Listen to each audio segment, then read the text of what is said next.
Nai-stress o pagod na pagod ka na ba? Gusto ko lang ipaalala sa'yo na kahit gaano ka ka-stress ngayon, wag na wag kang sumuko sa mga pangarap mo.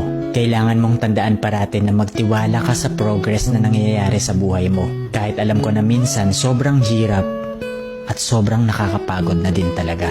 Magtiwala ka sa kakayahan mo.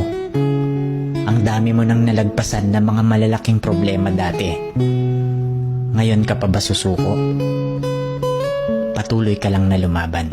Yung pakiramdam mo ngayon na nahuhuli ka na sa buhay, siguro dahil nakikita mo yung mga kakilala mo o yung mga kaibigan mo, pakonti-konti may na-achieve na sila. Parati mong tandaan na lahat tayo ay may kanya-kanyang timeline sa buhay. Hindi ka nahuhuli at hindi ka rin naman nauuna.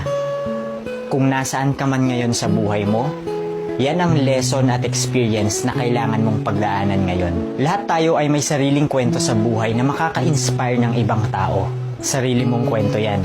Kaya make sure na sulitin mo ang bawat moment at gawin mong fulfilling ang kwento mo kahit anong mangyari.